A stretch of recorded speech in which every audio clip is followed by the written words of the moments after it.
Il y a 6 mois environ, des assistantes maternelles plus communément connues sous le nom de gilets roses sont venues frapper à la porte de ton syndicat. Est-ce que tu peux nous expliquer quelles en étaient les raisons ? Le collectif Assistantes maternelles en colère, plus communément connu sous le nom des Gilets roses, est venu frapper à la porte de la CGT pour qu'on les aide à organiser des mobilisations concernant la réforme du cumul emploi-chômage.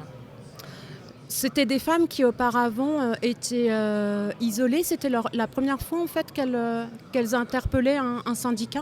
Alors c'est des assistantes maternelles qui sont isolées, qui ne sont pas syndiquées et qui se sont donc créées en collectif via Facebook. Et en quoi la réforme de l'assurance chômage en cours de négociation peut pénaliser un métier comme le vôtre ?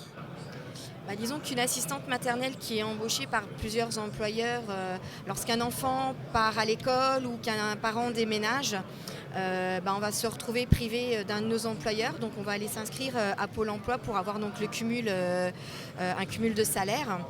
Et avec la nouvelle réforme engagée par le gouvernement, une assistante maternelle peut perdre de 30 à 300 euros de salaire par mois. On pourra toujours cumuler, mais avec une baisse de revenus très importante. Les assistantes maternelles que tu connais gagnent en moyenne combien par mois ?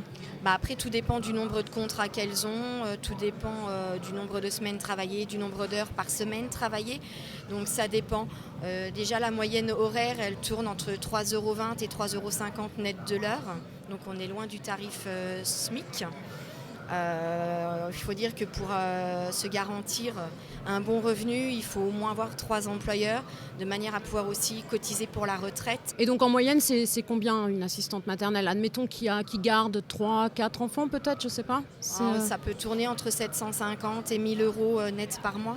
Et aujourd'hui, si une assistante maternelle perd un employeur, qu'est-ce qui se passe ? L'assurance chômage compense en partie cette perte, c'est ça ? Tout à fait. L'assurance chômage compense en partie donc la perte du salaire, on va dire environ 75%.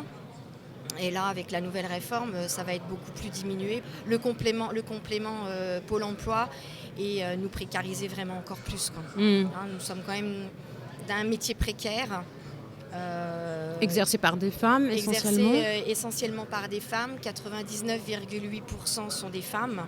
Selon toi, le mouvement qualifié des Gilets jaunes et puis le mouvement des Gilets roses et plus globalement l'action collective qui est censée représenter un syndicat, ça peut permettre à ces femmes de rompre l'isolement professionnel dans lequel elles exercent.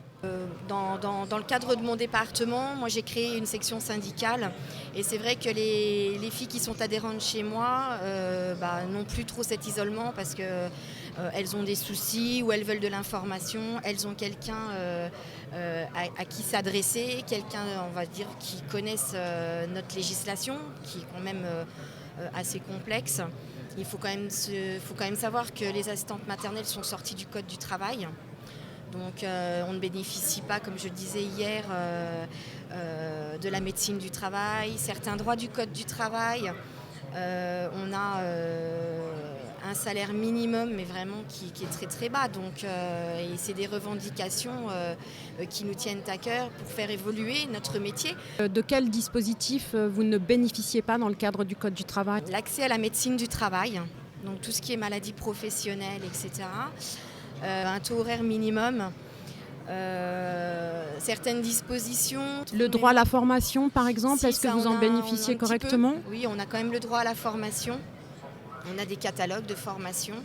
D'ailleurs, on nous demande maintenant de plus en plus de faire de formation, de faire des formations qui nous donnent de la qualification aussi. Donc, c'est une avancée aussi, de manière à vraiment professionnaliser la profession.